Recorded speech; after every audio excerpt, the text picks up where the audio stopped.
Staff selection commission ఎగ్జామ్లోని మనకి GK అనేది అంటే జనరల్ అవేర్నెస్ పోర్షన్ ఏదైతే ఉందో అది చాలా క్రూషియల్ రోల్ ప్లే చేస్తుందండి.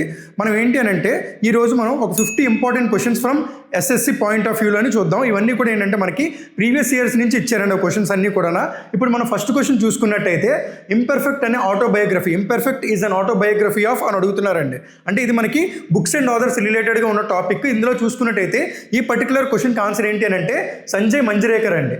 ఈ పర్టికులర్ క్వశ్చన్కి ఆన్సర్ సంజయ్ మంజ్రేకర్. ఇంపర్ఫెక్ట్ అనే బుక్ ఆటోబయోగ్రఫీ ఎవరిదండి? Sanjay Manjrekar. In the same way ఇక్కడ మనకి రాహుల్ ద్రావిడ్, రవి శాస్త్రి అండ్ మిల్కా సింగ్, ఇంకా ముగ్గురు గురించి కూడా ఉన్నదండి. వాళ్ళు ఏవైనా బుక్స్ ఉన్నాయి అనే దాని పరంగా చూసుకున్నట్టయితే రాహుల్ ద్రావిడ్ చూసుకున్నట్టయితే ఒక బుక్ ఉన్నదండి.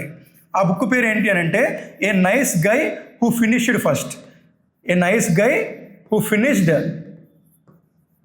First.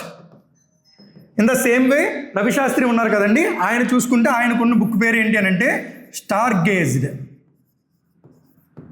The players in my life. The players in my life. Star gazed, the players in my life. In the same way Milkha Singh, ఈయన వెరీ ఇంపార్టెంట్ అండి. The race of my life. The race of my life. Okay, ఈ particular క్వశ్చన్కి answer ఏంటి? సంజయ్ మంజ్రేకర్ అండి. Imperfect అనే book autobiography. Okay, వీళ్ళు ముగ్గురిది కూడా ఒకవేళ ఎప్పుడైనా నెక్స్ట్ ఎగ్జామ్స్లో కనుక ఇస్తే మనకు ఉపయోగపడేలాగా ఉంటుందండి. నెక్స్ట్ చూసుకున్నట్టయితే సెకండ్ క్వశ్చన్ చూద్దామండి. సెకండ్ క్వశ్చన్ చూడండి. Dash is often touted as Tansen of the 20th century అని అన్నారండి. తాన్సేన్ అనే పర్సన్ మనకి మొఘల్ ఎంపరర్ అక్బర్ ఎవరైతే ఉన్నారో, నవరత్నాస్ అని అంటారు కదండి అక్బర్ గారి కోర్టులోని, అందులో తాన్సేన్ అనే పర్సన్ ఒక ఇంపార్టెంట్ పర్సన్ అండి. ఇక్కడ ఏమని అడుగుతున్నాడు అంటే Tansen of the 20th century అని చెప్పి ఏ మ్యూజికల్ జీనియస్ని పిలుస్తారని చెప్పి అడుగుతున్నారండి. ఇలా చూసుకునేటప్పుడు ఇక్కడ మనకు ఆన్సర్ ఏంటి అని అంటే బడే గులాం అలీ ఖాన్. బడే Ghulam Ali Khan, he is the person. అంటే ఈయన్ని మనం Tansen of the 20th century అని పిలుస్తామండి. ఈయన ఏ పర్టికులర్ దాంట్లో ఫేమస్ అని అంటే he is famous for Hindustani classical music. Hindustani classical music. Hindustani classical music. ఈయన బర్త్ ప్లేస్ ఎక్కడ అని అంటే అది మనకి పాకిస్తాన్, ఇండియా పాకిస్తాన్ కలిసి ఉండేటప్పుడు పాకిస్తాన్ ఉన్నది కదండి, అక్కడ కసూర్ అనే ఒక ప్లేస్లోనే బర్త్ ప్లేస్ అండి. But he was died in Hyderabad. He was died in Hyderabad. ఈయన ఒక సింగర్ అండి. హిందుస్థానీ క్లాసికల్ మ్యూజిక్లో ఈయన సింగర్ కింద ఉన్నారండి. ఓకే, బడే గులాం అలీ ఖాన్. ఓకే, ఇప్పుడు మనం నెక్స్ట్ క్వశ్చన్ చూసుకుందామండి. Next, Makar Sankranti is the festival dedicated to which of the following lords. అంటే ఇప్పుడు మనం ఆంధ్రప్రదేశ్లో ఉన్నాం కాబట్టి మకర సంక్రాంతి అనే దాని గురించి మనందరికీ కూడా చాలా బాగా తెలుసండి. ఎందుకంటే it is considered as the biggest festival of Andhra Pradesh. ఇప్పుడు మనం చూసుకుంటే ఇక్కడ క్వశ్చన్ ఏమని ఇచ్చాడండి మనకి. ఈ క్వశ్చన్ అనేది చాలా ఈజీ అండి, ఎందుకంటే ఏ దేవుడికి సంబంధించిన పండుగ అని అడుగుతున్నాడండి. ఇక్కడ మనం చూసుకుంటే సంక్రాంతి అనే ఫెస్టివల్ మెయిన్ మనం జరుపుకోవడానికి మెయిన్ రీజన్ ఏంటంటే అది ఒక పర్టికులర్ సన్ గాడ్ ఎవరైతే ఉన్నారో, అంటే సూర్యుడు ఒక పర్టికులర్ ప్లేస్ నుంచి ఇంకో పర్టికులర్ ప్లేస్కి మూవ్ అయ్యేదండి. అంటే ఫ్రమ్ ఇప్పుడు మనకు ఒక వర్డ్ వాడతారు, ఉత్తరాయణం దక్షిణాయనం అని అంటారండి. అంటే ఫ్రమ్ సౌత్ టు నార్త్. అంటే సన్ గాడ్ ఉన్నారు కదండి మనకి, ఎవరైతే సూర్యుడు ఉన్నారో ఆయన సౌత్ నుంచి నార్త్కి వెళ్తారండి. అందుకే మనం దక్షిణాయనం నుంచి ఉత్తరాయణంకి వెళ్ళేటప్పుడే మకర సంక్రాంతి అనేది జరుపుకుంటాం. అంటే ఇది one of the biggest festival అని ఎందుకంటామంటే ఆ టైంలోనే మనకి హార్వెస్టింగ్, అంటే ఇప్పుడు మనకి పంట పండిన తర్వాత తీస్తారు కదండి మొత్తం, అదంతా కూడా హార్వెస్టింగ్ అనేది కూడా ఈ పర్టికులర్ పీరియడ్లోనే చేస్తారండి. ఓకే, దీనికి ఆన్సర్ అయితే మనకి సూర్యుడు అండి, సూర్య. నెక్స్ట్ క్వశ్చన్ అండి. Next, India hosted the Asian games in which of the following years. అంటే ఏ ఇయర్స్లోని ఏషియన్ గేమ్స్ అనేది ఇండియా హోస్ట్ చేసిందని అడుగుతున్నాను. ఇందులోని ఆన్సర్ ఏంటి అని అంటే ఇండియా ఇప్పటి వరకు కూడా ఏషియన్ గేమ్స్ అనేవి 2 times హోస్ట్ చేశారండి. ఆన్సర్ ఏంటి అని అంటే 1951 and 1982 అండి. ఈ పర్టికులర్ ఏషియన్ గేమ్స్ అనేవి ఏ ఇయర్లో స్టార్ట్ చేశారని అంటే ఏషియన్ గేమ్స్ అనేది స్టార్టింగ్ ఏ ఇయర్లో స్టార్ట్ చేశారంటే it was started in the year 1951. అంటే ఫస్ట్ టైం ఎప్పుడైతే ఈ పర్టికులర్ గేమ్స్ అనేవి అనౌన్స్ చేశారో అప్పుడు ఏషియన్ గేమ్స్ అనేవి 1951లో అనౌన్స్ చేసేటప్పుడు ఏ పర్టికులర్ ప్లేస్లో కండక్ట్ చేశారంటే it was held in New Delhi అని. అంటే ఫస్ట్ టైం ఇండియాయే హోస్ట్ చేసిందండి. First Asian games were hosted by India. మళ్ళీ తర్వాత after so many years India ఎప్పుడు హోస్ట్ చేసింది? 1982లో హోస్ట్ చేసిందండి. అంటే this is the first game. And ఇక్కడ 1982 ఏదైతే రాసామో ఇది 9th గేమ్ అండి. ఓకే, 9th టైం ఒక ఇండియా హోస్ట్ చేయడం అనమాట 1982లో. నెక్స్ట్ చూసుకున్నట్టయితే ఏషియన్ గేమ్స్ అనేవి మనకి ఎన్ని ఇయర్స్కి ఒకసారి జరుగుతుందండి? It will be held for every 4 years. And ఇప్పుడు మనకి cricket world cup, football world cup ఎలాగైతే జరుగుతున్నాయో, ఒలింపిక్స్ ఎలాగైతే జరుగుతున్నాయో, in the same way Asian games కూడా మనకి 4 yearsకి ఒకసారి జరుగుతుందండి. ఇక్కడ మనం చూసుకున్నట్టయితే ఏషియన్ గేమ్స్ రిలేటెడ్గా ఒక ఇంపార్టెంట్ పాయింట్ ఉండదండి. ఇది ఎవరు కండక్ట్ చేస్తారంటే Olympic council of Asia. Olympic council of Asia. ఈ పర్టికులర్ ఆర్గనైజేషన్ అనేది చాలా ఇంపార్టెంట్ అండి. ఎందుకంటే ఈ పర్టికులర్ ఆర్గనైజేషన్ ఇంతకుముందు ఏమని పిలిచేవారంటే ఏషియన్ గేమ్స్ ఫెడరేషన్ అని పిలిచేవారండి. ఏషియన్ గేమ్స్ ఫెడరేషన్, దాని పేరే మార్చి ఒలింపిక్ కౌన్సిల్ ఆఫ్ ఏషియా అని మార్చారండి. దీనికి హెడ్ క్వార్టర్స్ ఎక్కడనంటే it was present at Kuwait city. At present దీనికి ప్రెసిడెంట్ ఎవరు అని అంటే రణధీర్ సింగ్ అండి. Randhir Singh he is the present president of Olympic council of Asia. అందుకే ఈ పర్టికులర్ పాయింట్ చాలా చాలా ఇంపార్టెంట్ అండి. ఏషియన్ గేమ్స్ ఎక్కడ కండక్ట్ చేశారండి అంటే ఎన్నిసార్లు ఇండియాలో కండక్ట్ చేశారు? 2 times అండి. ఆన్సర్ ఏంటి అని అంటే 1951 and 1982. ఇన్ ద సేమ్ వే ఈ పర్టికులర్ గేమ్స్ ఏవైతే ఉన్నాయో ఎన్ని ఇయర్స్కి ఒకసారి జరుగుతాయండి? 4 yearsకి ఒకసారి జరుగుతుంది. ఇప్పుడు చూసుకున్నట్టయితే 2022 లాస్ట్ టైం జరిగిందండి. 2022 తర్వాత మళ్ళీ నెక్స్ట్ ఎప్పుడు జరుగుతుందండి? 2026 అంటే నెక్స్ట్ ఇయర్. ఇంకా రాలేదు కదండి, నెక్స్ట్ ఇయర్ అనేది జరుగుతుంది. కాబట్టి ఈ పాయింట్ కూడా చాలా ఇంపార్టెంట్ అండి. 2022లోని హ్యాంగ్జౌ చైనాలో కండక్ట్ చేశారండి. ఓకే, ఇప్పుడు మనం చూసుకున్నట్టయితే 2026లో ఎక్కడ జరుగుతుంది అని అంటే జపాన్లో జరుగుతుంది. ఓకే, జపాన్లోని 2026లో కండక్ట్ చేయబోతున్నారు ఏషియన్ గేమ్స్. ఓకే, ఈ పర్టికులర్ క్వశ్చన్ కొంచెం చాలా ఇంపార్టెంట్ అండి. నెక్స్ట్ క్వశ్చన్కి వెళ్దామండి. నెక్స్ట్ క్వశ్చన్ చూసుకున్నట్టయితే Gangubai Hangal belong to the in the same way. ఇందాక మనం బడే గులాం అలీ ఖాన్ అని చెప్పుకున్నాం కదండి. ఇన్ ద సేమ్ వే ఈ పర్టికులర్ లేడీ ఎవరైతే ఉన్నారో ఈవిడ కూడా హిందుస్థానీ క్లాసికల్ మ్యూజిక్ రిలేటెడ్గా ఉన్న పర్సనేనండి. ఈవిడ ఏ పర్టికులర్ ప్లేస్కి చెందిన ఆవిడ అని అడుగుతున్నారు. షీ బిలాంగ్స్ టు కిరాణా ఘరానా. ఈ పర్టికులర్ ప్లేస్. ఇక్కడ మనకి ఘరానా అంటే ఏంటంటే ఆ పర్టికులర్ అంటే ఇప్పుడు మ్యూజిషియన్స్ ఉంటారు కదండి, విజయనగర సంస్థానం లేదా బొబ్బిలి సంస్థానం అని అంటారు కదా, ఆ పర్టికులర్ ప్లేస్ పేరుని ఘరానా అంటారండి. అంటే ఢిల్లీ సంస్థానం, ఓకే, మేవాడ్ సంస్థానం, ఇలాంటి సంస్థానాల్లోని అంటే అక్బర్స్ కోర్ట్లోని తాన్సేన్ ఎలాగైతే ఉన్నారో ఒక పోయిట్ కింద, రెనౌండ్ పోయిట్ మ్యూజిషియన్ కింద, ఇన్ ద సేమ్ ఇక్కడ ఘరానా అంటే ఆ పర్టికులర్ ప్లేస్ పేరు కింద వస్తుందండి. ఇక్కడ కిరాణా అంటే ఏంటంటే అది ఆ పర్టికులర్ ప్లేస్ అండి. ఓకే, ఈ కిరాణా అనేది ఎక్కడ ఉన్నది అంటే it is present in Karnataka. ఇక్కడ ఈ పర్సన్ ఎవరైతే ఉన్నారో గంగూబాయ్ హంగాల్ అని, she is also famous Hindustani classical musician. అంటే ఈవిడ కూడా సింగరేనండి. She is also the singer. Okay, from which place? Gharana. Okay, ఈవిడికి పద్మవిభూషణ్ అవార్డు ఇచ్చారు, పద్మభూషణ్ అవార్డు కూడా ఇచ్చారండి ఈ పర్టికులర్ పర్సన్కి. అలాగే సంగీత్ నాటక్ అకాడమీ అవార్డు కూడా ఇచ్చారండి ఈ పర్సన్కి. అందుకే ఈవిడ కొంచెం ఇంపార్టెంట్ అండి. ఇది కూడా కొంచెం చూసుకోండి జాగ్రత్తగా. నెక్స్ట్ క్వశ్చన్ చూద్దామండి. నెక్స్ట్ క్వశ్చన్ చూసుకునేది which of the following terms is related to football. ఇలాంటి పర్టికులర్ క్వశ్చన్స్ ఏవైతే ఉన్నాయో అంటే గేమ్స్కి రిలేటెడ్గా మనకి ఖచ్చితంగా ఒక క్వశ్చన్ అడిగే అవకాశం ఉంటుందండి. ఎస్ఎస్సి సీజీలు కానీ సిహెచ్ఎస్ఎల్ కానీ ఎంటీఎస్ ఎగ్జామ్లో కానీ గేమ్స్ రిలేటెడ్గా ఏ ఒక పర్టికులర్ టర్మ్ ఇచ్చి ఆ టర్మ్ ఏ పర్టికులర్ స్పోర్ట్కి సంబంధించిందని అడుగుతాడు. ఇక్కడ చూసుకున్నట్టయితే ఏ పర్టికులర్ స్పోర్ట్ గురించి అడుగుతున్నాడు? ఫుట్బాల్ అండి. ఈ పర్టికులర్ క్వశ్చన్ చూస్తే ఎవరికైతే క్రికెట్ మీద బేర్ మినిమం అవగాహన ఉన్నదో ఈ క్వశ్చన్కి ఆన్సర్ అయితే పెట్టగలరండి. ఎందుకంటే థర్డ్ మ్యాన్ అనేది క్రికెట్లోనే వాడతారండి. అలాగే ఓవర్స్ అనేది కూడా క్రికెట్లోనే వాడతారు. అలాగే ఎల్బిడబ్ల్యూ అనేది కూడా క్రికెట్లోనే వాడతారు. ఇంకా రిమైనింగ్ ఏంటండి? It is bicycle kick. అంటే ఇప్పుడు మనకి బాగా ఫేమస్ పర్సనాలిటీ ఒక అతను ఉన్నారు కదండి, రొనాల్డో అనే అతను. ఆయన ఎగిరి పొందుతారు కదండి, ఒక ఓవర్ హెడ్ కిక్ చేస్తారు కదా, ఆ పర్టికులర్ కిక్నే మనం బైసికల్ కిక్ అని అంటాం. దీనికి ఇంకో పేరు కూడా ఉంటుందండి. దాన్నే మనం ఓవర్ హెడ్ కిక్ అయినా అనొచ్చు, లేదా సిజర్స్ కిక్ అయినా కూడా అనొచ్చండి. This is also known as scissors kick or overhead kick. ఇది పర్టికులర్ పాయింట్ గుర్తుపెట్టుకోవాలంటే ఈజీగా మనం క్రిస్టియానో రొనాల్డో ఏదైతే ఒక ఫీట్ చేస్తారో ఒక గోల్ కొట్టేటప్పుడు ఆ ఫీట్ గుర్తుపెట్టుకుంటే ఈ పర్టికులర్ క్వశ్చన్ చాలా ఈజీగా గుర్తుపెట్టుకోవచ్చు అండి. ఓకే, నెక్స్ట్ క్వశ్చన్ చూద్దామండి. నెక్స్ట్ క్వశ్చన్ చూసుకున్నట్టయితే which playback singer was honoured with the nightingale of Asia award in the year 1987. అంటే 1987లోని నైటింగేల్ ఆఫ్ ఏషియా అనే అవార్డ్ని ఏ పర్టికులర్ సింగర్కి ఇచ్చారని అడుగుతున్నారండి. ఇక్కడ చూసుకుంటే మనకి ఆన్సర్ వచ్చేసి ఆశా భోన్స్లే గారికి ఇచ్చారండి. She is considered as the nightingale of Asia. ఇప్పుడు మనం చూసుకుంటే ఈవిడ సింగర్ అండి. అలాగే మనకి నైటింగేల్ అని ఎప్పుడైతే అంటున్నామో ఫ్లోరెన్స్ నైటింగేల్ అని అంటారు కదండి. అలాగే నైటింగేల్ ఆఫ్ ఇండియా, ఆ పాయింట్ చాలా చాలా ఇంపార్టెంట్ అండి. Nightingale of India. ఇప్పుడు మనం చూసుకుంటే who is considered as the nightingale of India. Nightingale of ఇండియాని ఎవరిని అంటామండి? నైటింగేల్ ఆఫ్ ఇండియాని సరోజినీ నాయుడు గారిని అంటామండి. ఓకే, ఈవిడ చాలా famous personality. In the same వే ఈవిడ బర్త్డే ఏ రోజు అయితే పడిందో February 13th is the birthday date of Sarojini Naidu. ఈ పర్టికులర్ డే రోజు నాడు నేషనల్ విమెన్స్ డే అని కూడా జరుపుకుంటామండి ఇండియాలో. National women's day national women's day. And she is also the first Indian women to become the president of the Indian National Congress. ఈ point చాలా చాలా ఇంపార్టెంట్ అండి. First Indian women to become the president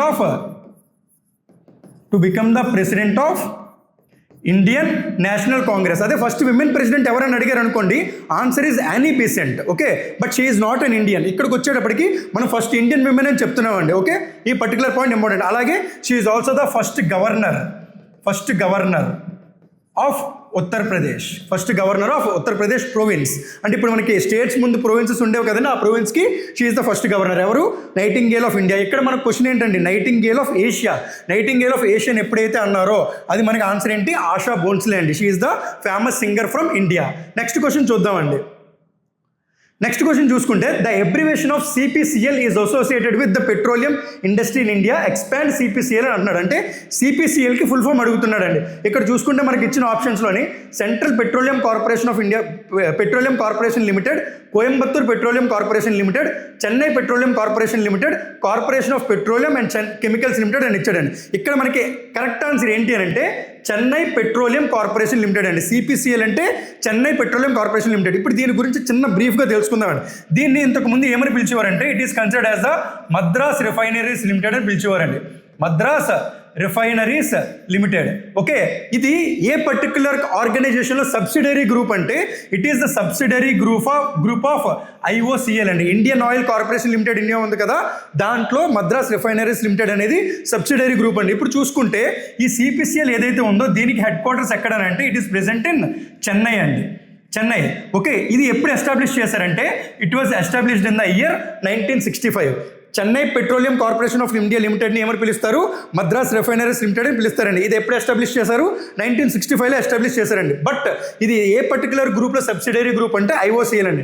ఇది ఒక government sector undertaking కాదండి. It is a complete government sector undertaking, public sector undertaking అంట కదండి ఈ పర్టికులర్ ఆర్గనైజేషన్ వస్తుందండి. అలాగే IOCL ఏదైతే ఉందో దీని హెడ్ క్వార్టర్స్ ఎక్కడండి? దీని హెడ్ క్వార్టర్స్ మనకి న్యూఢిల్లీలో ఉంటుంది. ఇక్కడ చూసుకుంటే ఒక క్వశ్చన్ చాలా చాలా ఇంపార్టెంట్ అండి. మనకు ఎగ్జామ్లోని IOCL హెడ్ క్వార్టర్స్ అని అడిగాడు అనుకోండి, answer is New Delhi. In the same way IOCL registered office అని అడిగారు అనుకోండి, the answer is Mumbai.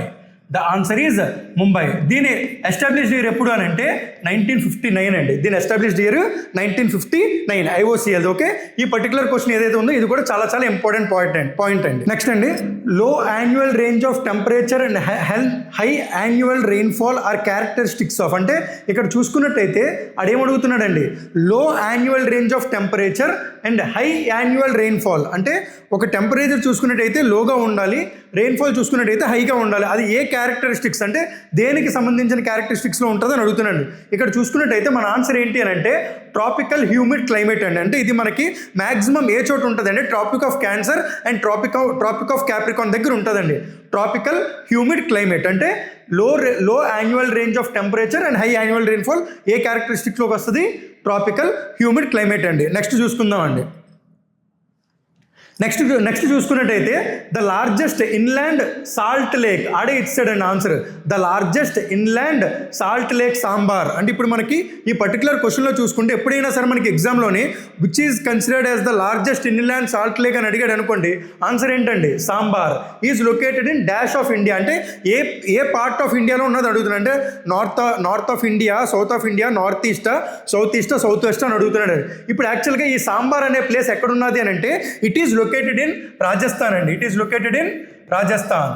Okay, ఇప్పుడు మనకి రాజస్థాన్ ఇటుపక్క వస్తుందండి. ఇక్కడ చూసుకున్నట్టయితే మనకి నార్త్ వెస్ట్ అండి. Answer is north west. అది ఈ సాంబార్ అనే లేక్ అండి. ఇప్పుడు చూసుకుంటే ఇది largest inland salt lake. Okay, next question చూద్దామండి. నెక్స్ట్ క్వశ్చన్ చూసుకుంటే what is the duration of monsoon in India. అంటే ఇప్పుడు మనకి మాన్సూన్ సీజన్ ఉంటుంది కదండి, ఆ మాన్సూన్ అనేది ఎన్ని రోజులు ఉంటుందని అడుగుతున్నాడండి. మాన్సూన్ సీజన్ అనేది మాన్సూన్ సీజన్ ఏ పర్టికులర్ మంత్ నుంచి ఏ పర్టికులర్ మంత్ వరకు ఉంటుందండి? It is from June to mid September వరకు ఉంటుందండి. Monsoon is from June to mid September. అంటే అప్రాక్సిమేట్గా మనకి 100 to 120 డేస్ వస్తుందండి. అదే మనకి ఆన్సర్ అండి. 100 to 120 డేస్ అంటే the duration of monsoon in India is 100 to 120 days అండి. నెక్స్ట్ చూసుకుందామండి. నెక్స్ట్ క్వశ్చన్ చూసుకున్నట్టయితే which of the following sites is located on the hills near Brahmaputra valley on the way to China and Myanmar. అంటే ఈ question చాలా చాలా important అండి. ఎందుకంటే ఇది మనం చూసుకుంటే ఆ క్వశ్చన్లోని which of the following sites is located on the hills near Brahmaputra valley దగ్గర on the way to China and Myanmar అంటే బార్డర్స్ గురించి అడుగుతున్నాడండి. ఇక్కడ అడిగేటప్పుడు ఈ పర్టికులర్ క్వశ్చన్ ఏంటి అని అంటే ఆన్సర్ ఈజ్ డజౌలీ హ్యాడింగ్ అండి. Answer is Daojali Hading. ఈ పర్టికులర్ ప్లేస్ ఎక్కడున్నది అని అంటే it is located at Assam. ఇది వెరీ వెరీ ఇంపార్టెంట్ సైట్ అండి. ఇది is considered as the neolithic site. ఇప్పుడు మనకి పేలియోలిథిక్, చాల్కోలిథిక్ అవన్నీ చెప్తాం కదండి. అందులో ఇది నియోలిథిక్ సైట్ అండి. ఈ పర్టికులర్ పాయింట్ ఏదైతే ఉందో దీన్ని ఎవరు కనిపెట్టారు అని అంటే దీన్ని ఎక్స్కవేట్ చేసిన పర్సన్ ఎవరు అని అంటే మనకు ఒక వెరీ ఇంపార్టెంట్ పర్సన్ అండి. TC Sharma and HC Goswami. ఈ పర్టికులర్ పర్సన్స్ ఎవరైతే ఉన్నారో వీళ్ళు ఈ పర్టికులర్ సైట్ని ఎక్స్కవేట్ చేశారండి. It is a neolithic site. ఇది ఏ ఇయర్స్లో ఎక్స్కవేట్ చేశారంటే from between the years 1961 to 63 అండి. ఇది అందుకనే కొంచెం ఇంపార్టెంట్ క్వశ్చన్ కింద ఉంటుందండి. మనకి రిపీటెడ్ క్వశ్చన్ కూడా మనకి SSCGL. Next question చూసుకుందామండి. ఇప్పుడు మనం చూసుకుంటే నెక్స్ట్ క్వశ్చన్ ఏంటంటే the largest fresh water lake of India అని అంటున్నాడండి. అంటే ఇప్పుడు మనం చూసుకున్నట్టయితే ఇందాక మనం ఒక క్వశ్చన్ చూసామండి. ఏమని చూసాం? Largest inland salt water lake. ఆ పేరేంటండి? సాంబార్. ఓకే, ఇక్కడ చూసుకుంటే క్వశ్చన్ ఏమని అడుగుతున్నాడండి? The largest fresh water lake of India అడుగుతున్నాడు. What is the largest fresh water lake of India? It is nothing but Wular lake అనేది ఇండియాలో లార్జెస్ట్ ఫ్రెష్ వాటర్ లేక్ అండి. ఇక్కడ మనం గమనిస్తే ఈ ఊలర్ అనేది ఏదైతే ఉందో ఇది మనకి ఏ డిస్ట్రిక్ట్లో ఉందంటే it is present in Bandipora district. ఇది పర్టికులర్ డిస్ట్రిక్ట్ అనేది ఏ స్టేట్లో ఉన్నది అని అంటే జమ్మూ అండ్ కాశ్మీర్ అండి. ఇక్కడ ఇంకొక ఇంపార్టెంట్ పాయింట్ ఏంటి అని అంటే ఈ పర్టికులర్ ఊలర్ లేక్కి వాటర్ దాని సోర్స్ ఏంటి అని అడిగాడు అనుకోండి ఎగ్జామ్లో ఎప్పుడైనా సరే, it comes from the river Jhelum. అంటే ఈ పర్టికులర్ క్వశ్చన్ కూడా అడగచ్చండి. అంటే ఊలర్ లేక్కి ఏ పర్టికులర్ రివర్ నుంచి వాటర్ ఫ్లో అవుతుంది అని అడిగాడు అనుకోండి, రివర్ జీలం. ఇది ఏ స్టేట్లో ఉన్నదని అడిగాడు అనుకోండి, answer is Jammu and Kashmir. And this Wular lake is considered as the Asia's second largest fresh water lake అండి. అదే మనం చూసుకుంటే Asia's first largest fresh water lake ఏంటి అని అంటే లేక్ బైకల్ అండి. లేక్ బైకల్ ఇది మనకి ఏషియాలోని ఫస్ట్ ఫ్రెష్ వాటర్ లేక్ అండి. అదే సెకండ్ అడిగితే ఊలర్ లేక్. అలాగే ఇండియాలోని లార్జెస్ట్ అడిగారు అని అంటే ఊలర్ లేక్ అండి.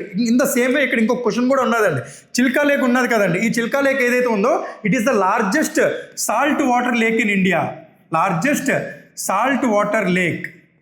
ఓకే, ఈ పర్టికులర్ క్వశ్చన్లో మనం 3 క్వశ్చన్ల కింద తీసుకోవచ్చండి. లార్జెస్ట్ సాల్ట్ వాటర్ లేక్ అని అడిగితే చిల్కా లేక్ అండి. అదే లార్జెస్ట్ ఫ్రెష్ వాటర్ లేక్ అని అడిగితే ఊలర్ లేక్ అండి.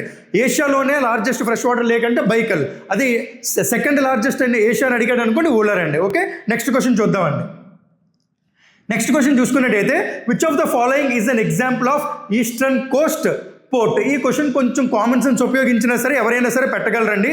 ఇక్కడ చూసుకున్నట్టయితే మనకున్న ఆప్షన్స్లోని Mumbai port, Chennai port, Mormugao port and new Mangalore port అని ఉన్నదండి. ఈస్ట్ వైపు అంటే ఏంటి, మనకి బే ఆఫ్ బెంగాల్ వైపు ఏదైతే మనకి ఉన్నదో మొత్తం ఏరియాస్ ఉన్నాయో ఆ ఏరియాస్ని కనుక మీరు బాగా గమనిస్తే మనకి ఇక్కడ ఉన్న దాంట్లో ముంబై ఎక్కడ ఉన్నదండి? వెస్ట్ కోస్ట్లోనే ఉన్నది. ఇది కూడా వెస్ట్ కోస్ట్లోనే ఉన్నదండి. మ్యాంగళూరు పోర్ట్ కూడా వెస్ట్ కోస్ట్లోనే ఉన్నది. ఇక్కడ చూసుకుంటే మనకి ఆన్సర్ ఏంటంటే ఈజీగా పెట్టచ్చండి. చెన్నై పోర్ట్ అనేది మనకి పర్టికులర్ క్వశ్చన్కి ఆన్సర్ అండి. ఈస్టర్న్ కోస్ట్లో ఉన్నది చెన్నై పోర్ట్ అండి. నెక్స్ట్ క్వశ్చన్ చూద్దామండి. నెక్స్ట్ క్వశ్చన్ చూసుకున్నట్టయితే which of the following was true with regard to green revolution. మనకు తెలుసు కదండి గ్రీన్ రెవల్యూషన్ అనేది ఇండియాలో one of the most important things. ఇక్కడ మనం చూసుకుంటే who is considered as the father of green revolution? M S Swaminathan అండి. He is considered as the father of green revolution and he was awarded with Bharat Ratna also recently 2024లో ఆయనకి భారత రత్న కూడా ఇచ్చారండి. Okay, అందుకే ఆ particular point ఒక్కసారి మీరు రివైజ్ చేసుకుంటే కొంచెం మంచిగా ఉంటుందండి. గ్రీన్ రెవల్యూషన్ అనే దానికి father MS Swaminathan and he was also awarded with Bharat Ratna. ఈ పర్టికులర్ క్వశ్చన్కి ఆన్సర్ చూడండి, కొంచెం జాగ్రత్తగా అబ్జర్వ్ చేస్తే మీరు పర్టికులర్ పాయింట్స్ చదివారనుకోండి మీకు అర్థమవుతుందండి. అదేమంటున్నాడు? Which of the following was true అని అడుగుతున్నాడండి. ఏ పర్టికులర్ క్యారెక్టరిస్టిక్ ఫాలో అవుతుంది అని అడుగుతున్నాడు. చూడండి, it is a method of cultivation required less quantity of water అని అంటున్నారండి. అంటే ఇది false. It is consuming higher quantities of water. Next it involved use of organic అని అన్నాడండి, ఫెర్టిలైజర్స్ అండ్ పెస్టిసైడ్స్. ఇది కూడా ఫాల్స్ అండి. ఆర్గానిక్ అనే వర్డ్ ఉన్నది చూడండి, ఆ పర్టికులర్ దానివల్ల ఈ పర్టికులర్ పాయింట్ కూడా ఫాల్స్ అండి.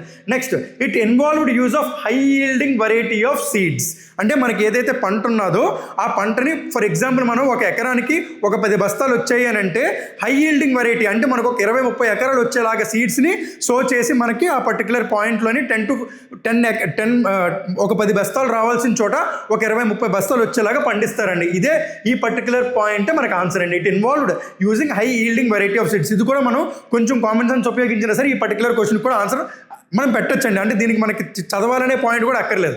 నెక్స్ట్ ఏంటి అంటే it was targeted mainly at the pulses growing areas. ఇది కాదండి. ఓకే, ఇక్కడ చూసుకుంటే answer is it involved using of high yielding variety of seeds. Okay, next question చూద్దామండి. నెక్స్ట్ క్వశ్చన్ చూసుకున్నట్టయితే according to the census of India 2011. ఎందుకనంటే ఇంకా మనకి 2021లో జరగాల్సిన సెన్సస్ ఇంకా జరగలేదండి. నెక్స్ట్ జరుగుతుందని చెప్తున్నారు. అప్పటి వరకు కూడా మనకి ఏదైతే ఎస్ఎస్సి ఎగ్జామ్స్ జరుగుతున్నాయో ఈ 2011 సెన్సస్ ప్రకారమే మనకు క్వశ్చన్స్ ఇస్తున్నారండి. ఇక్కడ చూసుకున్నట్టయితే according to the census of 2011 other religions and persuasions ORP అని అంటారండి.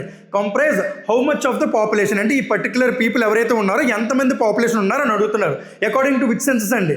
2011 సెన్సస్. ఈ 2011 సెన్సస్ ప్రకారం what is the total population of India according to the 2011 census?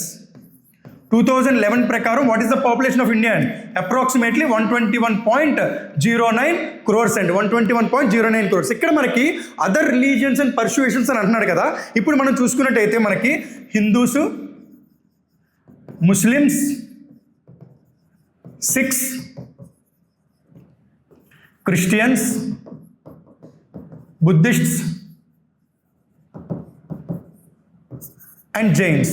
ఈ పర్టికులర్ రిలీజియన్స్ ఏవైతే ఉన్నాయో ఈ 6 రిలీజియన్స్కి కూడా మనం రిలీజియన్ పరంగా వాళ్ళు ఇస్తారండి డేటా. ఇక్కడ ఈ రిలీజియన్స్ కాకుండా మిగిలిన రిలీజియన్స్ అన్నిటినీ కూడా మనం ఏమని చెప్తాం?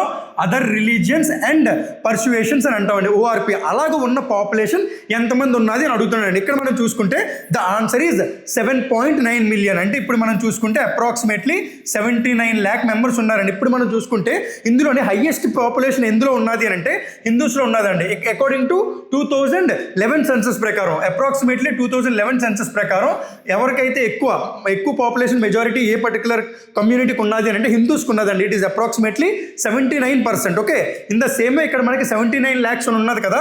ఇందులో చూసుకుంటే మనకి ఎంత పర్సెంటేజ్ అని అంటే 0.7% అండి. ఈ క్వశ్చన్ కూడా చాలా ఇంపార్టెంట్. ఈ సెన్సస్ నుంచి డెఫినెట్గా క్వశ్చన్ అడిగే అవకాశం అయితే ఉంటుందండి. నెక్స్ట్ క్వశ్చన్ చూద్దామండి. నెక్స్ట్ క్వశ్చన్ చూసుకున్నట్టయితే which national park in the Andaman and Nicobar islands is home to species like megapode, crab eating macaque, Nicobar pigeon and giant robber crab. ఈ పర్టికులర్ ఈ స్పీషీస్ ఏవైతే ఉన్నాయో వీటికి ఏ నేషనల్ పార్క్ ఇల్లు అని అడుగుతున్నాడు అండి, హౌస్ అని అడుగుతున్నాడు.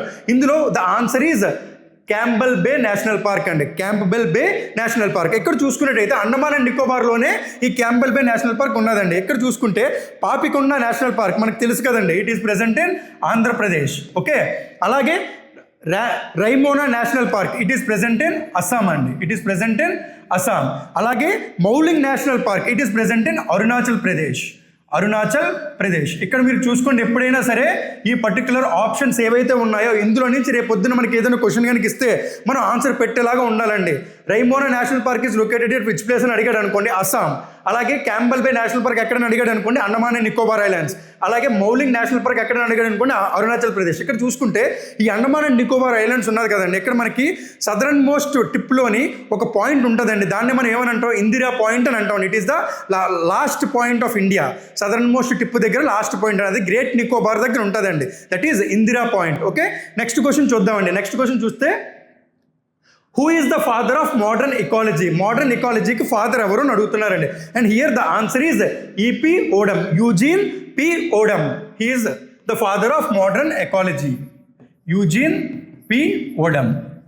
ఓకే, ఇక్కడ చూసుకుంటే మనకి రాబర్ట్ బ్రౌన్ ఉన్నారు కదండి. Robert Brown, Charles Darwin and Robert Hooke. ఇందులోని రాబర్ట్ బ్రౌన్ ఎవరైతే ఉన్నారో he is the person who discovered nucleus అండి. He is the person who discovered nucleus. అంటే రేపు పొద్దున మనకి ఈ క్వశ్చన్ అడిగినా కూడా మనం పెట్టగలిగేటట్టు ఉండాలండి. నెక్స్ట్ చార్ల్స్ డార్విన్ అనేటప్పుడు మనం అందరం కూడా చదువుకున్నామండి, థియరీ ఆఫ్ ఎవల్యూషన్.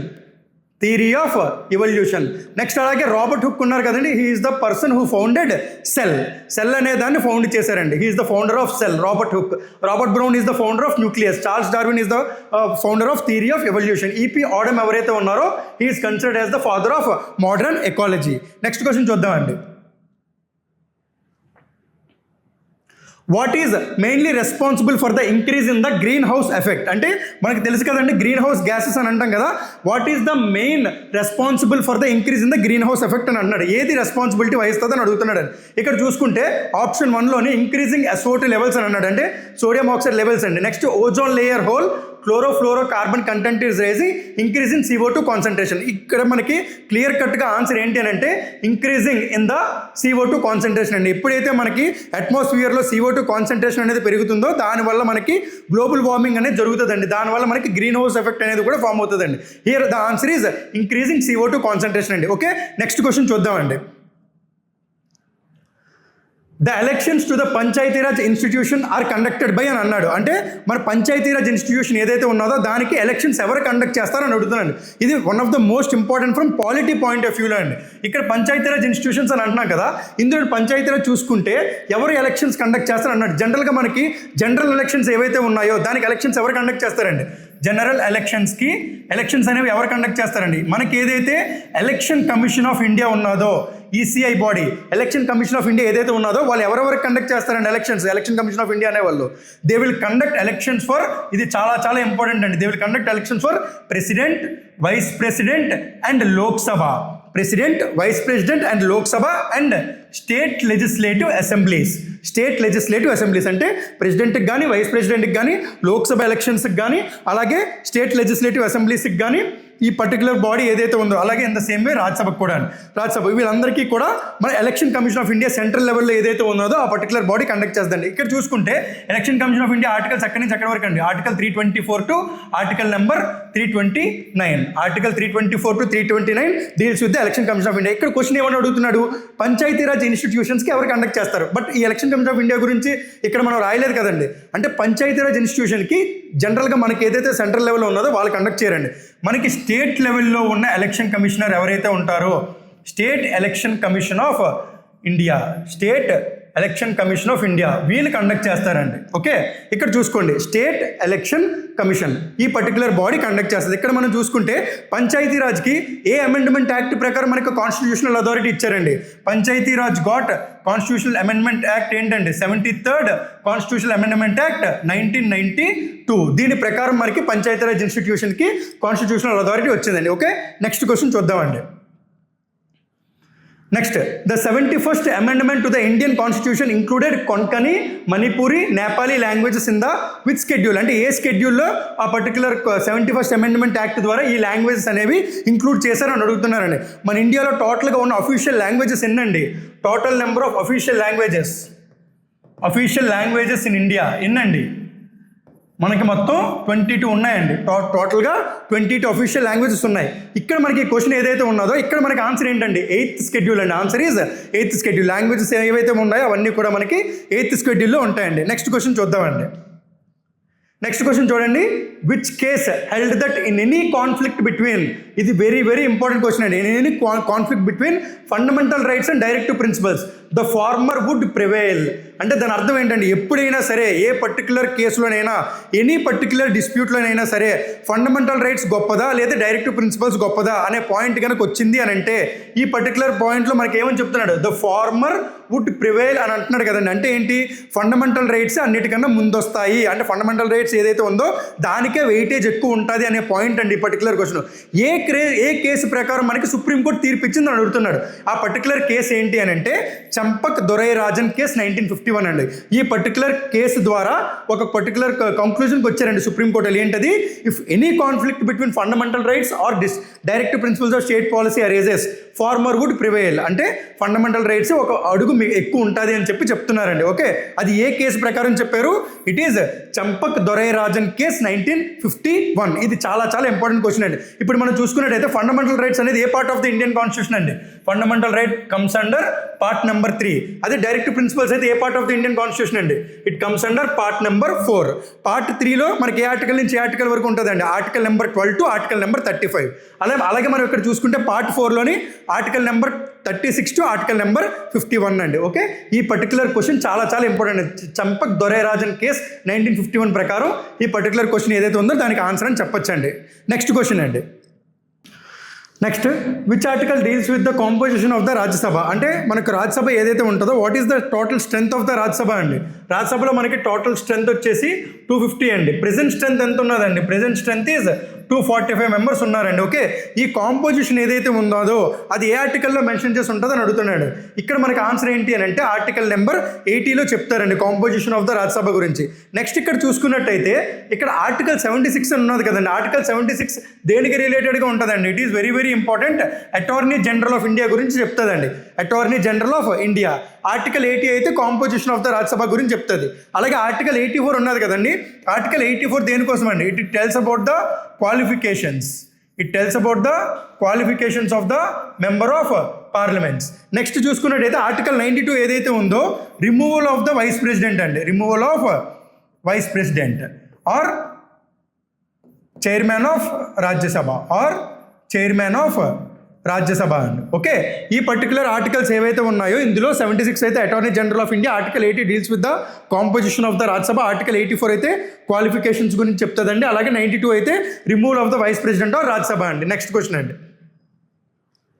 నెక్స్ట్ చూసుకున్నట్టయితే which propounded the concept of rule of law. ఇక్కడ మనం చూసుకుంటే రూల్ ఆఫ్ లా అనేది చాలా చాలా ఇంపార్టెంట్ అండి. రూల్ ఆఫ్ లా అంటే దాని అర్థం ఏంటండి?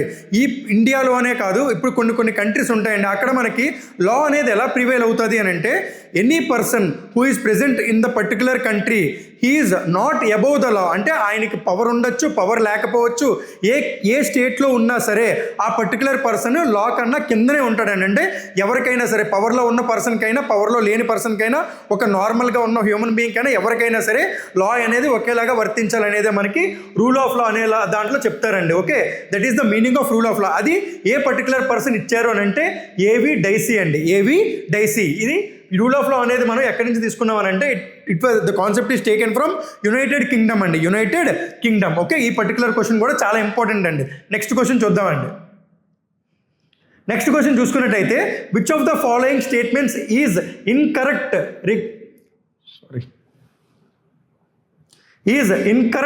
Regarding the constitution. అంటే మన కాన్స్టిట్యూషన్లోని ఈ పర్టికులర్ 4 స్టేట్మెంట్స్ ఏవైతే ఇచ్చారో అందులో ఏ స్టేట్మెంట్స్ రాంగ్ అని అడుగుతున్నాడండి. ఇక్కడ మీరు బాగా గమనిస్తే ఇక్కడ మనకి ఫస్ట్ పర్టికులర్ స్టేట్మెంట్ చూడండి ఏమని ఇచ్చాడు? The constitution empowers the prime minister to proclaim emergencies. మనకి ఎమర్జెన్సీస్ ఎప్పుడు కూడా ఎవరు ప్రొక్లెయిమ్ చేస్తారండి? మెయిన్ ఎవరికి ఉంటుందండి పవర్ ప్రొక్లెయిమ్ చేయడానికి? బాగా గుర్తుపెట్టుకోండి, ఎప్పుడైనా సరే ఈ క్వశ్చన్ చాలా చాలా ఇంపార్టెంట్ అండి. President of India will proclaim the emergencies. మనకి టోటల్గా ఎన్ని ఎమర్జెన్సీస్ ఉన్నాయండి? 3 ఎమర్జెన్సీస్ ఉన్నాయి. ఏంటంటే అవి national emergency, state emergency and financial emergency. State ఎమర్జెన్సీని మనం ప్రెసిడెంట్స్ రూల్ అని కూడా అంటామండి. ఓకే, ఈ ఎమర్జెన్సీస్ ఏవైతే ఉన్నాయో ఎవరు ప్రొక్లెయిమ్ చేస్తారు? ప్రెసిడెంట్ అండి. మనకి అక్కడ ఏమి ఇచ్చారండి? ప్రైమ్ మినిస్టర్ అని ఇచ్చారంటే ఈ పర్టికులర్ స్టేట్మెంట్ ఏదైతే ఉందో అది కరెక్ట్ కాదండి. నెక్స్ట్ చూడండి, a reservation policy is there to uplift the disadvantaged. అంతే కదండి, ఎవరైతే కొంచెం డిసడ్వాంటేజెస్ పొజిషన్లో ఉన్నారో వాళ్ళని అప్లిఫ్ట్ చేయడానికి రిజర్వేషన్ పాలసీ అనేది మన ఇండియన్ కాన్స్టిట్యూషన్లో ఉన్నదండి. అంటే ఈ పర్టికులర్ స్టేట్మెంట్ ఏదైతే ఉందో ఇది కరెక్ట్ అండి. నెక్స్ట్ చూసుకున్నట్టయితే the supreme court has no power to judicial review అని అన్నాడండి. కంపల్సరీగా ఈ పర్టికులర్ స్టేట్మెంట్ ఏదైతే ఉన్నదో ఇది తప్పండి. ఇక్కడ మనకి జ్యుడిషియల్ రివ్యూ చేయడానికి మన సుప్రీం కోర్టుకి అన్ని రకాల రైట్స్ కూడా ఉన్నాయని చెప్పి కాన్స్టిట్యూషన్ చెప్తున్నదండి. జ్యుడిషియల్ రివ్యూ ఉన్నదని చెప్తున్నదండి. నెక్స్ట్ చూసుకుంటే the constitution provides for universal adult suffrage. మనకి యూనివర్సల్ అడల్ట్ ఫ్రాంచైజ్ అని అంటాం కదా. Any person irrespective of the cast, sex, religion, place of birth ఎవరికైనా సరే మనకి 18 years ఆఫ్ ఏజ్ దాటింది అనుకోండి, రైట్ టు ఓట్ అనేది వస్తుందా రావట్లేదా అండి? అదే మనకి యూనివర్సల్ అడల్ట్ సఫరేజ్. అది ఎవరు చెప్తున్నారు? It was given by the constitution of India. అంటే ఈ పర్టికులర్ క్వశ్చన్లోని ఎన్ని ఇన్కరెక్ట్ స్టేట్మెంట్స్ ఉన్నాయండి? 2 ఇన్కరెక్ట్ స్టేట్మెంట్స్ ఉన్నాయి. అంటే ఆన్సర్ ఏంటి? Both A and C. Both A and C ఈ రెండు కూడా ఇన్కరెక్ట్ అండి. ఇక్కడ చూసుకుంటే ప్రెసిడెంట్కి ప్రెసిడెంట్ అనే పర్సన్ ఎమర్జెన్సీని ప్రొక్లెయిమ్ చేయొచ్చు. ఇక్కడ చూసుకుంటే సుప్రీంకోర్టుకి జ్యుడిషియల్ రివ్యూ ఇచ్చే అధికారం ఉన్నదండి. ఓకే, నెక్స్ట్ క్వశ్చన్ చూద్దామండి. నెక్స్ట్ క్వశ్చన్ చూసుకుంటే what is mentioned in the article 1 of the Indian constitution. అంటే మన ఇండియన్ కాన్స్టిట్యూషన్ ఏదైతే ఉన్నదో అందులో ఫస్ట్ ఆర్టికల్లోనే ఏమున్నదని చెప్పి అడుగుతున్నాడండి. చాలా ఈజీ క్వశ్చన్ అండి ఇది. India that is Bharat as federation of states. ఇది కాదండి, ఫెడరేషన్ ఆఫ్ స్టేట్స్ అని ఉండదు. మన ఆర్టికల్ నెంబర్ 1లో ఫెడరేషన్ ఆఫ్ స్టేట్స్ అని ఉండదండి. Next India that is Bharat as a parliamentary democracy. ఇది కూడా ఉండదండి. India that is Bharat as a parliamentary democracy అని కూడా ఉండదు. ఏమని ఉంటుందండి, India that is Bharat shall be a union of states. ఈ పర్టికులర్ పాయింట్ ఏదైతే ఉన్నదో ఇదే ఆన్సర్ అండి. India that is Bharat is a union of states rather than federation of states అని ఉంటుందండి. Rather than federation of states యాక్చువల్గా ఉండే పాయింట్ అయితే ఈ పాయింట్ ఉంటుందండి.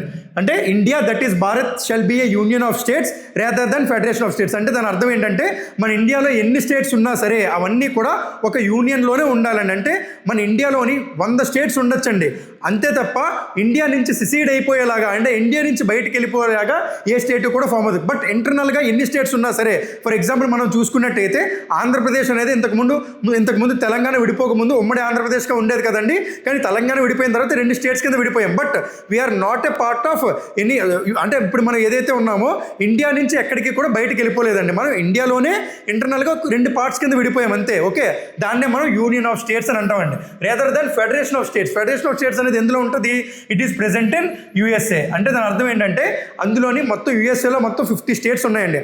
ఆ స్టేట్స్ అన్నీ కూడా and the treaty of accession, అంటే వాళ్ళందరూ కూడా సంతకాలు పెట్టుకొని మేము ఈ పర్టికులర్ యునైటెడ్ స్టేట్స్లో మెంబర్స్ కింద ఉంటామని చెప్పి చేరారండి. ఓకే, దాన్ని మనం ఫెడరేషన్ ఆఫ్ స్టేట్స్ అని అంటాం.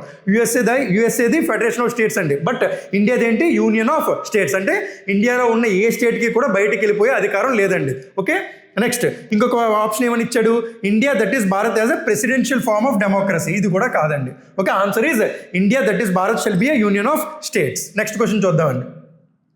నెక్స్ట్ క్వశ్చన్ చూడండి, which of the following was the future of Indian economy before the British rule. British rule రాకముందు ఇండియన్ ఎకానమీ ఎలా ఉన్నదని అడుగుతున్నాడండి. ఏం లేదండి, బ్రిటిషర్స్ రాకముందు ఇండియన్ ఎకానమీ ఏంటి అని అంటే ఓవరాల్గా వరల్డ్లోని 23% of the GDP, 23% of the world's GDP ఏదైతే ఉందో ఇండియాయే కంట్రిబ్యూట్ చేసేదండి. 23% ఆఫ్ ద వరల్డ్స్ జీడిపి ఏదైతే ఉందో అది ఇండియాయే కంట్రిబ్యూట్ చేసేది. బట్ ఇండియా బ్రిటిషర్స్ వచ్చిన తర్వాత వాళ్ళు మనకి ఇండిపెండెన్స్ ఇచ్చేసి వెళ్ళిపోయిన తర్వాత, అంటే ఆఫ్టర్ 1947 మనది ఏదైతే జీడిపి ఉందో it has came down to 3% అండి. అంటే చాలా దారుణమైన స్థితిలో మనల్ని బ్రిటిషర్స్ నెట్ వెళ్ళిపోయారు అనమాట. అంటే వాళ్ళ రాకముందు ఎలాగ ఉన్నదని అడుగుతున్నాడండి. It is the independent economy. అంటే మనం ఎవరి మీద కూడా డిపెండ్ అయ్యే ఎకానమీ కాదండి. మనది ఇండిపెండెంట్ ఎకానమీ అండి. ఓకే, ఈ పర్టికులర్ పాయింట్ అనేది చాలా చాలా ఇంపార్టెంట్ అండి. నెక్స్ట్ చూసుకుందామండి. నెక్స్ట్ క్వశ్చన్ చూసుకున్నట్టయితే which deficit reflects the borrowing needs of the government. అంటే మన borrowing needs of the government A deficit చెప్తుంది అని అడుగుతున్నాడండి. ఆన్సర్ ఏంటండి, ఫిజికల్ డెఫిసిట్ ఏదైతే ఉన్నదో ఆ పర్టికులర్ పాయింట్ మనకి borrowing needs of the government కింద చెప్పుకొస్తామండి. అంటే ఫిజికల్ డెఫిసిట్ అంటే ఇప్పుడు మనకి బడ్జెట్ రిలీజ్ చేస్తారు కదండి, రిలీజ్ చేసేటప్పుడు మన గవర్నమెంట్కి ఏదైతే అమౌంట్ ఉంటుందో ఆ అమౌంట్ బడ్జెట్లో రిలీజ్ చేసిన దానికన్నా ఎక్కువ అమౌంట్ కనుక మనం ఖర్చు పెడితే ఆ డిఫరెన్స్ అమౌంట్ ఆఫ్ ఏదైతే ఉంటుందో దాన్ని మనం ఫిజికల్ డెఫిసిట్ అని అంటామండి. ఓకే, ఈ పర్టికులర్ క్వశ్చన్కి ఆన్సర్ ఫిజికల్ డెఫిసిట్ అండి. డెఫిసిట్లో బారోయింగ్ నీడ్స్ అయితే గవర్నమెంట్కి ఫిజికల్ డెఫిసిట్ కింద చెప్తామండి. నెక్స్ట్ చూసుకుందామండి. నెక్స్ట్ క్వశ్చన్ అండి, ద ప్రధానమంత్రి Rozgar Yojana was launch during which 5-year plan అని అడుగుతున్నారండి. అంటే ఇక్కడ మనకి ఈ స్కీమ్ ఏదైతే ఉన్నదో ఇది దేనికోసం లాంచ్ చేశారంటే it was launched for the unemployed youth అండి. Launched for unemployed youth. ఇవాళ మనం చూసుకున్నట్టయితే ఈ పర్టికులర్ స్కీమ్ని మనం నేమ్ మార్చారండి. ఇది ఏ ఇయర్లో లాంచ్ చేశారండి, it was launched in the year 1993. ఈ పర్టికులర్ స్కీమ్కి ఇప్పుడు పేరు కూడా మార్చారండి. ఇది మనందరికీ తెలుసు, ప్రధానమంత్రి ఎంప్లాయ్మెంట్ జనరేషన్ ప్రోగ్రామ్. ఈ స్కీమ్ పేరు ఇలా మార్చారండి. ఇలా మార్చారు. ఇక్కడ మన క్వశ్చన్ ఏమని అడుగుతున్నాడంటే ఏ 5-year ప్లాన్లో ఉన్నదని అడుగుతాండి. It was present in the 8th 5-year plan. 8th 5-year plan main motto ఏంటి అండి, it was the human resources development. ఇది దీని మెయిన్ మోటో అండి. ఇప్పుడు చూసుకున్నట్టయితే 7th 5-year plan main motto ఏంటి, ఇట్ ఈజ్ మోడర్నైజేషన్ అండి. మోడర్నైజేషన్. సేమ్ అలాగే చూసుకున్నట్టయితే ఈ 9th 5-year ప్లాన్ ఏదైతే ఉందో దాని మెయిన్ మోటో ఏంటండి, rural development and decentralised planning. అది మనకి 9th 5-year ప్లాన్లో వస్తుందండి. నెక్స్ట్ అలాగే 10th 5-year ప్లాన్ చూసుకుంటే ఇంక్రీజ్ ఆఫ్ ఇన్వెస్ట్మెంట్. ఓకే, అంటే మనం చూసుకోవచ్చండి ఎగ్జామ్లో మనకి ఏ పర్టికులర్ 5-year ప్లాన్ దేన్ని టార్గెట్ చేస్తుందని అడుగుతాడండి. ఇక్కడ చూసుకుంటే 9th 5-year ప్లాన్ అనేది rural development targeting, 8th 5-year plan ఏదైతే ఉన్నదో అది హ్యూమన్ రిసోర్సెస్ డెవలప్మెంట్ మీద టార్గెటింగ్ అండి. 7th అయితే modernisation and increase of the employment, 10th అయితే ఇంక్రీజ్ ఇన్ ద ఇన్వెస్ట్మెంట్. ఈ పర్టికులర్ క్వశ్చన్ ఏదైతే ఉందో దీనికి ఆన్సర్ ఏంటండి, it is 8th 5-year plan అండి. ఓకే, నెక్స్ట్ క్వశ్చన్ చూద్దామండి. నెక్స్ట్ క్వశ్చన్ చూసుకున్నట్టయితే which organisation conducts the poverty line survey, అంటే మన ఇండియాలోని poverty people below poverty line, above poverty line ఇలా ఈ సర్వే కండక్ట్ చేస్తారు కదండి. ఆ సర్వే అనేది ఎవరు కండక్ట్ చేస్తారు అంటే ఏ బాడీ కండక్ట్ చేస్తుందో అడుగుతున్నాడండి. ఆ సర్వే అనేది మనకి ఇండియాలోని నేషనల్ స్టాటిస్టికల్ ఆఫీస్ NSO అనే బాడీ కండక్ట్ చేస్తుందండి. ఈ పర్టికులర్ ఆఫీసు ఏ పర్టికులర్ కమిషన్ రికమెండేషన్ మీద ఫామ్ అయిందంటే it was formed according to the Rangarajan recommendation, Rangarajan commission recommendation. అంటే ఈ పర్టికులర్ కమిటీ ఏదైతే ఉన్నదో, ఈ పర్టికులర్ కమిటీ ఇచ్చిన రిపోర్ట్ ఏదైతే ఉన్నదో దాన్ని బేస్ చేసుకొని ఈ నేషనల్ స్టాటిస్టికల్ ఆఫీస్ అనేది లాంచ్ చేశారండి. ఈ పర్టికులర్ ఆర్గనైజేషన్ ఏదైతే ఉందో మనకి పావర్టీ లైన్ సర్వే అనే పర్టికులర్ సర్వేని కండక్ట్ చేస్తారండి. ఓకే, నేషనల్ స్టాటిస్టికల్ ఆఫీస్ అండి. నెక్స్ట్ క్వశ్చన్ అండి, చూడండి which of the following is not indirect tax అని అన్నాడండి. అంటే ఇప్పుడు మనం ఇండైరెక్ట్ ట్యాక్స్ గురించి అడుగుతున్నాడు కాబట్టి చిన్న అండర్స్టాండింగ్ చేసుకోండి. ఎప్పుడైనా సరే మనకి రెండు ఉంటాయండి, ఒకటి డైరెక్ట్ ట్యాక్స్ అండి, రెండోది ఇండైరెక్ట్ ట్యాక్స్ అని ఒకటి ఉంటుందండి. డైరెక్ట్ ట్యాక్స్ అంటే ఏంటంటే మనం డైరెక్ట్గా ఎవరైతే ట్యాక్స్ విధిస్తున్నదో ఆర్గనైజేషన్, ఇప్పుడు ఫర్ ఎగ్జాంపుల్ మనకి ఇన్కమ్ ట్యాక్స్ ఉన్నదనుకోండి, ఇన్కమ్ ట్యాక్స్. ఓకే, ఈ పర్టికులర్ ఆర్గనైజేషన్ ఏదైతే ఉన్నదో ఎవరికి వీళ్ళు ట్యాక్స్ విధిస్తారండి, ఎవరైతే ఎంప్లాయిడ్ పీపుల్ ఉన్నారో ఈ ఎంప్లాయిడ్ పీపుల్ అందరికీ కూడా ఇన్కమ్ ట్యాక్స్ అనేది విధిస్తారండి. ఎంప్లాయిడ్ పీపుల్ ఎవరు ఉన్నారో వాళ్ళు డైరెక్ట్గా ఇన్కమ్ ట్యాక్స్ కట్టేస్తారండి. దాన్ని మనం డైరెక్ట్ ట్యాక్స్ కింద చూసుకోవచ్చు. ఇండైరెక్ట్ ట్యాక్స్ అంటే దాని అర్థం ఏంటి, ఇప్పుడు ఫర్ ఎగ్జాంపుల్ GST ఉన్నదండి. ఈ GST అనే బాడీ ఏదైతే ఉందో వాళ్ళు ట్యాక్స్ విధిస్తారు, కానీ వీళ్ళకి మనం డైరెక్ట్గా కట్టం. ఇక్కడ ఎవరైతే మీడియేటర్స్ ఉంటారో, మనం ఏదైనా ఒక షాప్కి వెళ్ళి కొనుక్కున్నాం అనుకోండి, వాళ్ళు మనకి GST అనేది ఛార్జ్ చేస్తారండి. 5%, 6%, 8%, 18% ఏదో ఛార్జ్ చేస్తారు. ఇక్కడ ఎవరైతే మనం ఉన్నామో XYZ ఈ పీపుల్ ఎవరైతే ఉన్నారో వీళ్ళు ఈ మీడియేటర్ ఎవరైతే ఉన్నారో వీళ్ళకి డైరెక్ట్గా కడతారండి. కట్టి వీళ్ళు మళ్ళీ ఇంటర్న్ GST ఫైలింగ్స్లోని GST ఆఫీస్కి పంపిస్తారండి. దీన్ని మనం ఇండైరెక్ట్ ట్యాక్స్ అని అంటామండి.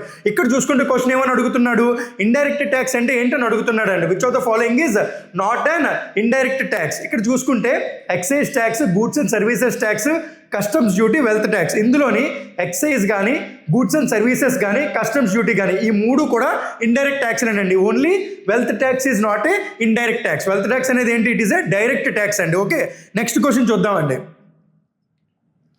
నెక్స్ట్ క్వశ్చన్ చూసుకున్నట్టయితే the bankruptcy legislative reforms committee BLRC ఈ పర్టికులర్ ఆర్గనైజేషన్ ఏదైతే ఉందో ఈ ఆర్గనైజేషన్ ఏ ఇయర్లో ఎస్టాబ్లిష్ చేశారని అడుగుతున్నాను. అంటే ఈ బ్యాంక్రప్సీ అని అంటున్నాం కదా, బ్యాంక్రప్సీ అంటే దాని అర్థం ఏంటండి, ఎవరైనా సరే లోన్ తీసుకొని కనుక కట్టలేదు అనుకోండి వాళ్ళు బ్యాంక్రప్ట్ అని అంటాం కదండి.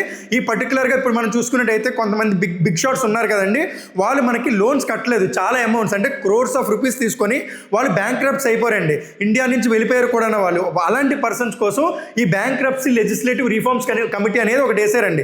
ఇది ఏ ఇయర్లో వేశారని అడుగుతున్నారండి. It was held in the year 2014.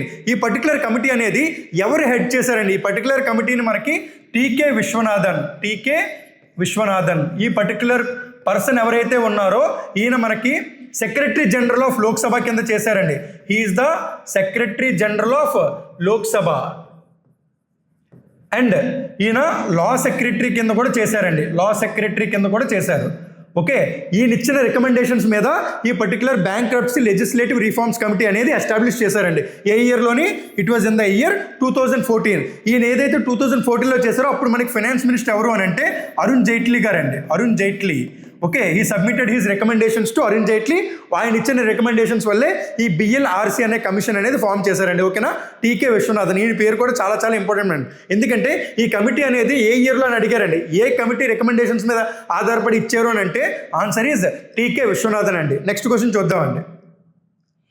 Next question చూసుకున్నట్టయితే which of the following is the future of capital goods, అంటే క్యాపిటల్ గూడ్స్ ఏవైతే ఉన్నాయో వాటి ఫ్యూచర్ అడుగుతున్నాడండి. ఆప్షన్స్ చూడండి, they are durable, they are inexpensive, they are Giffen goods, they are inferior goods. ఇప్పుడు మనం capital goods అంటే ఏంటో కొంచెం డీటెయిల్గా తెలుసుకుందామండి. క్యాపిటల్ గూడ్స్ అంటే ఎప్పుడైనా సరే ఒక బిజినెస్ పర్సన్ ఉన్నాడు అనుకోండి, ఓకే, ఈ బిజినెస్ పర్సన్ ఏవైనా అసెట్స్ కొన్నాడు అనుకోండి, అసెట్స్ బిజినెస్ పర్సన్ ఏవైనా అసెట్స్ కనుక కొన్నాడు అనుకోండి, అంటే ఇప్పుడు మనకి ఫర్ ఎగ్జాంపుల్ ఏదైనా ఒక పెద్ద ఆఫీస్ కొన్నాడు, ఒక పెద్ద ప్లేస్ కొన్నాడండి, అలాగే మిషనరీ కొన్నారు, ఫ్యాక్టరీలోని మిషనరీ ఉంటుంది కదండి, మిషనరీ ఆ ఫ్యాక్టరీ కొన్నాడు, వెహికల్స్ కొన్నాడు, ఫర్ ఎగ్జాంపుల్ లారీలు, బస్సులు, ట్రైన్లు ఇవన్నీ ఉంటాయి కదండి.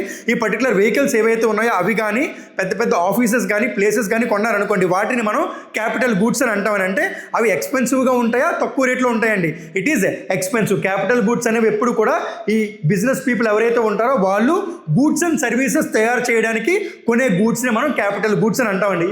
వీటిని మనం డ్యూరబుల్ గూడ్స్ అని అంటామండి.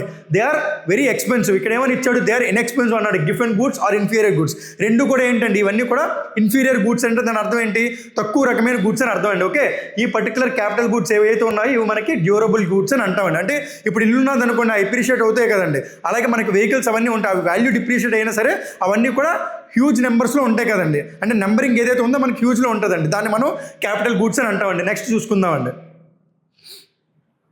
Next question, what is the wavelength range of visible light? అంటే ఇప్పుడు మనకి ఎలక్ట్రోమాగ్నెటిక్ స్పెక్ట్రమ్ అని ఉంటుందండి. ఆ ఎలక్ట్రోమాగ్నెటిక్ స్పెక్ట్రమ్ ఏదైతే ఉందో అందులో మనకి విజిబుల్ లైట్ అనేది ఉంటుంది. విజిబుల్ లైట్ అంటే ఏంటి, మన హ్యూమన్ ఐకి కనబడేదండి. అందులో మనకి ఉన్న కలర్స్ ఏంటండి, విబ్జియోర్ అని అంటాం కదా, violet, IndiGo, blue, green, yellow, orange and red. ఈ విబ్జియోర్ కలర్స్ ఏవైతే ఉన్నాయో అవే మనకి విజిబుల్ లైట్లో ఉంటాయండి.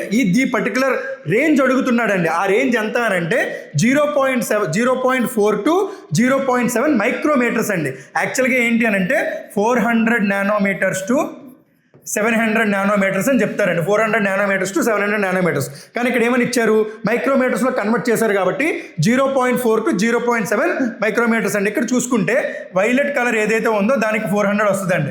రెడ్ కలర్ ఏదైతే ఉందో ఇది మాక్సిమం కలర్ అండి, ఇది 700. అయితే 400 నానోమీటర్స్ టు 700 నానోమీటర్స్ కింద విజిబుల్ లైట్ అనేది ఉండదు. The light which is visible by the human I. Okay, next question చూద్దామండి. 1 unit of electrical energy consumption for domestic tariff is equal to, అంటే ఇప్పుడు మనం కరెంట్ బిల్ అని అంటాం కదండి, పవర్ బిల్ వస్తుంది కదా, దాన్ని ఏ యూనిట్స్ వాడతారండి? దానికి మనందరికీ తెలుసండి, చాలా ఈజీ క్వశ్చన్ అండి ఇది.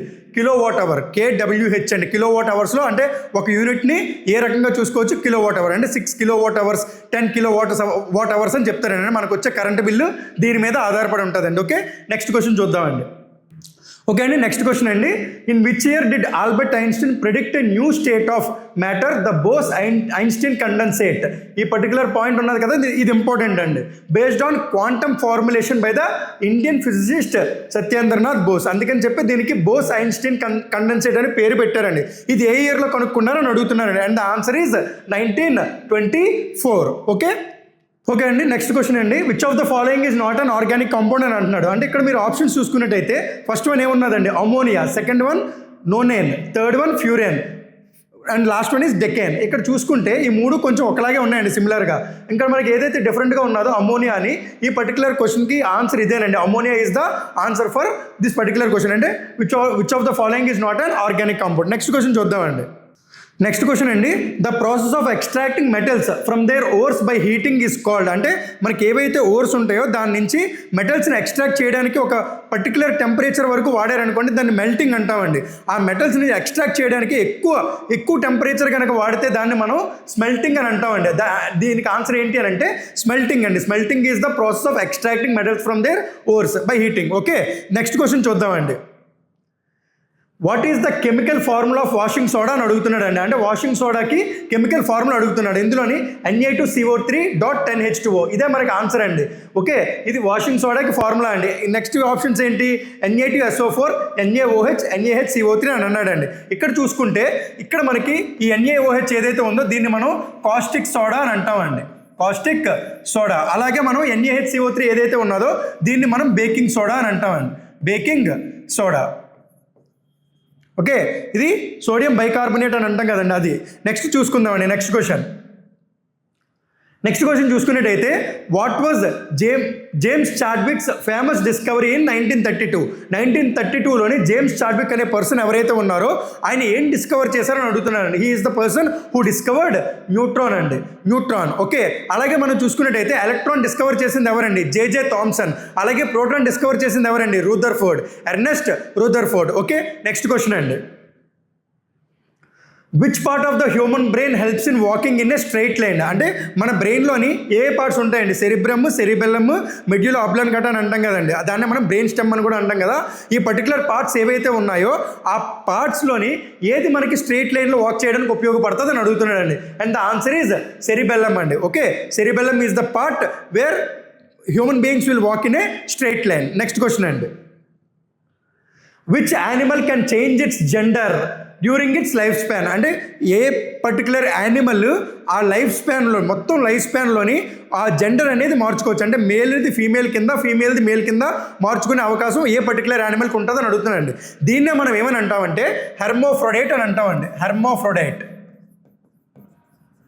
ఈ హెర్మోఫ్రోడైట్స్ ఏవైతే ఉన్నాయో ఇవి మేల్ నుంచి ఫీమేల్కి కానీ, ఫీమేల్ నుంచి మేల్కి కానీ మారచ్చండి. అందులోని మనకి ఏవేవి వస్తాయనంటే ఎర్త్వామ్స్ ఉన్నాయి కదండి, ఎర్త్వామ్స్ కానీ, స్నేయిల్స్ కానీ, ఇలాంటి యానిమల్స్ ఏవైతే ఉన్నాయో ఇవన్నీ కూడా హెర్మోఫ్రోడైట్స్ గ్రూప్లో కింద వస్తాయండి. ఇవి జెండర్స్ మార్చుకునే అవకాశం ఉంటుంది అనమాట. ఈ పర్టికులర్ క్వశ్చన్లో మనకి ఆన్సర్ అయితే స్నేయిల్ అండి. ఓకే, నెక్స్ట్ క్వశ్చన్ అండి, grafting and dash are horticulture techniques to join parts from different plants. అంటే గ్రాఫ్టింగ్తో పాటు ఇంకొక పర్టికులర్ మెథడ్ ఏదైతే ఉన్నదో ఆ రెండు కలిపి హార్టికల్చర్ టెక్నిక్స్ అని చెప్తున్నాడు. దేనికోసం అన్నాడండి? From different parts of that, to join parts from different plants అని అడుగుతున్నాడండి. గ్రాఫ్టింగ్ అండ్ బడ్డింగ్ అండి. గ్రాఫ్టింగ్ అండ్ బడ్డింగ్ అంటే ఏంటంటే different parts of the plants తీసుకొని ఆ రెండింటిని కలిపి ఒక ప్లాంట్ కింద మనం వేస్తామండి. అంటే రూట్ ఏమో ఒక దగ్గర నుంచి, స్టెమ్ ఏమో ఒక దగ్గర నుంచి, ఒక ప్లాంట్ నుంచి తీసుకొని ఈ డిఫరెంట్ ప్లాంట్స్ రెండింటిని కూడా జాయిన్ చేయడాన్ని మనం ఏమని అంటాం? గ్రాఫ్టింగ్ అని అంటామండి. In the same way budding అనేటప్పుడు ఏదైతే సీడ్ ఉన్నదో దాన్ని, అలాగే స్టెమ్ ఏదైతే ఉందో దాన్ని కలిపి చేసేదాన్ని బడ్డింగ్ అంటామండి. ఈ రెండు కూడా ఏంటి? Different parts of the different plants అండి అవి. ఓకే, ఈ పర్టికులర్ క్వశ్చన్కి ఆన్సర్ ఏంటి అని అంటే గ్రాఫ్టింగ్ అండ్ బడ్డింగ్ అండి. డిఫరెంట్ ప్లాంట్స్ నుంచి తీసుకునేది గ్రాఫ్టింగ్ అండ్ బడ్డింగ్ అండి. నెక్స్ట్ అండి, ఓకే అండి, నెక్స్ట్ క్వశ్చన్ అండి, the early Vedic economy was primarily based on which activity అని అడుగుతున్నాడండి. అంటే వాళ్ళ లైవ్లీహుడ్ దేని మీద ఆధారపడి ఉన్నదని అడుగుతున్నాడండి. ఇక్కడ మనకి ఆన్సర్ వచ్చేటప్పటికి ఏమైందనంటే ఆన్సర్ ఈజ్ పాస్టోరల్ యాక్టివిటీ అని. అంటే ఇప్పుడు వీళ్ళు ఏంటంటే మోస్ట్లీ యానిమల్ హస్బెండరీ చేసుకుంటూ బతికేవారండి. అంటే ఇప్పుడు మనకి ఈ గొర్రెలు, మేకలు అవన్నీ ఉంటాయి కదండి, వాటిని రేర్ చేసుకుంటూ బతికేవారండి. యానిమల్ హస్బెండరీ అనేది వాళ్ళ మెయిన్ మేజర్ థింగ్ అండి లైవ్లీహుడ్కి. నెక్స్ట్ క్వశ్చన్ చూద్దామండి. నెక్స్ట్ క్వశ్చన్ చూసేటప్పటికి, who was the Indian Buddhist monk who is credited with the development of many ancient martial art forms in the 5th century అని అడిగాడండి. ఇందులోని ఈ particular question ఏదైతే ఉందో దీనికి మనకి ఆన్సర్ చాలా ఈజీగా చెప్పొచ్చండి. ఎందుకంటే మనకి ప్రీవియస్గా ఒక సినిమా వచ్చిందండి ఈ పర్టికులర్ దీని మీదే, 7th Sense అనే మూవీ కూడా వచ్చింది కదండి, సూర్య గారు నటించారు.